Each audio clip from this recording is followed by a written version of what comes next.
What's up, my nuggets? MisterFantasmo here, and it is Friday. That's right, the day that starts with a fry and ends with a hamburger. You're gonna go out tonight. Tonight is your night. I'm looking at you, sitting there, thinking that I'm not talking to you, with your hand on your face and your other hand in your pants. I know that is your normal routine for watching one of my videos, but I must insist, all ears and eyes and brain power must be focused on this video because this is for you. This is why I do these videos. I do these videos for you and only you, not all those other guys who are watching my video. I know that they think that I'm doing it for them, but I'm actually doing it for you. So pay attention. I'm answering these questions. They might not be your questions, but they are questions that are going to relate to you somehow in your life. It's up to you to decide exactly how that happens. But anyways, how do you not die? What the fuck? If you don't know what Call of Duty is, where have you been for the past... How many years have I been doing this? 7.5 years? Come on.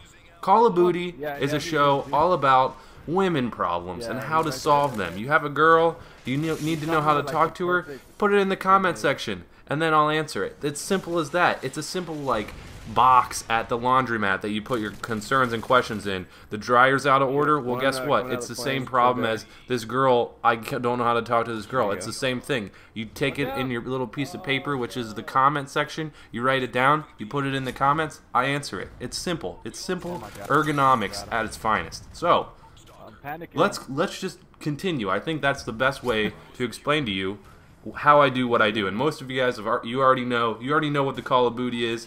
I had some tweets today saying, can't wait for Call of Duty. It's Friday. Oh my god, it's probably the best tradition since sliced bread. And I know that sliced bread technically isn't a tradition, but every time you have a sandwich, you use bread because that's the traditional medium for producing a sandwich. So Call of Duty is like the traditional thing to do on Fridays. Before you go out, before you hit that town, because I know you do. If you're a subscriber of mine and you watch my videos, I know you hit that town and you hit it up. Dang, you hit it up dang right. You hit it up real hard. So all I'm trying to do is give you a little bit of expertise on your nightly adventures. Also, another tradition that's starting up, and it's on Fridays. I know, I only make videos on Fridays now because my school is freaking crazy and I'm going to work on that. But I'm just starting another tradition on Friday, and it's called Call of Duty drinking games. And if you don't know what that is, check the link description for the link to my live stream. I'll be live streaming. If you're watching this on Friday night, I will be on the live stream. I will be doing drinking games. You can come, you can drink with me, you can drink alcohol if you're over the age of 21, you can drink caffeine if you want to annoy the crap out of your parents, you can drink water if you live in Africa. Was that bad? I meant to, I don't know what, you can drink sand if you build pyramids for a living. You just drink whatever. Drink a shot of air every time. You come over to the stream, you'll get acquainted with the rules, and it's a great time. So that's another tradition that's starting up. But without further ado, let's continue this tradition instead of just talking about it, because that kind of kills the mood. Let's go to the user-submitted questions. These are questions submitted by you guys in the comment section of this video, and I'm also incorporating a special Twitter question at the end of the episode. So if you want to have a better chance of getting your question answered, also follow me on Twitter. Plug. Okay. Anyways, let's get to the meat of the story. Our first question comes from the Yuva Boy, and the Yuva Boy says, "Dear Mr. Fantasmo, there is this really cute girl at my school, but whenever I talk to her, my nipples get hard and start to bleed.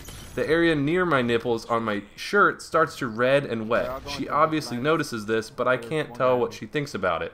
Please tell me if you think I should wear band-aids over my nipples when I talk to girls, or if I should just ask if she likes when my nipples bleed. Thanks."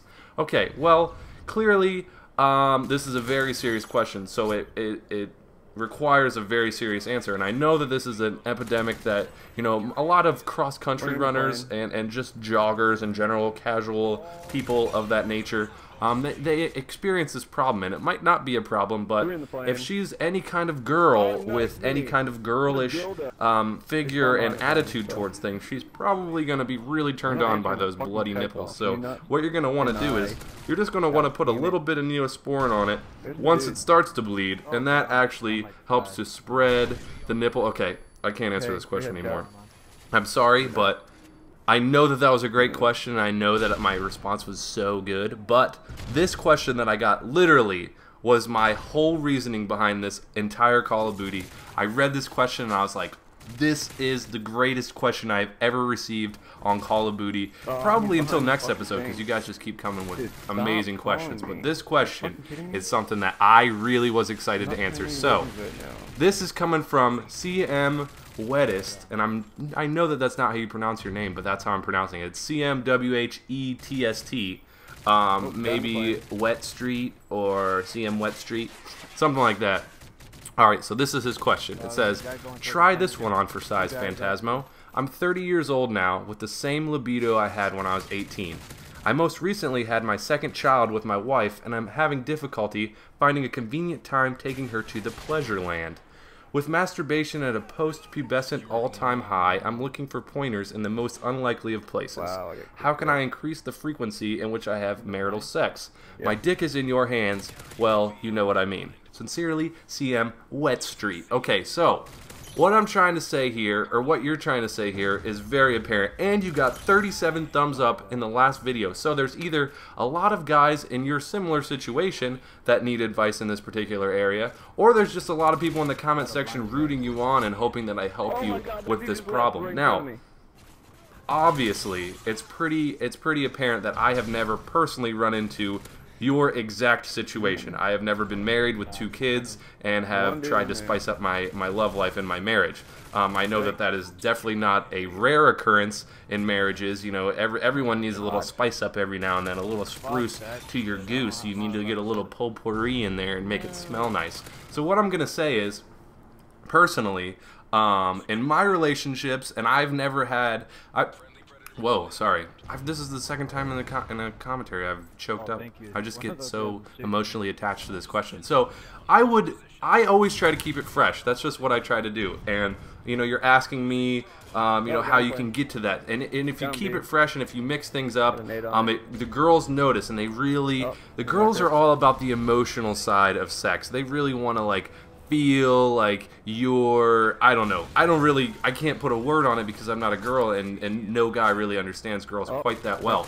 But besides the obvious, you know, romantic gestures, like simple, stupid things that you are like, oh, that's so cheesy, she'll never like that. She will. I guarantee she will. If you come home one night and just randomly have flowers for her, or, you know, she comes to bed and you have, like, you just put, like, I don't know, rose petals on the bed, or you buy her like her favorite bottle of wine and you like make dinner for her or something. Little things like that, which are super cheesy to you, are things that she's gonna eat the hell out of.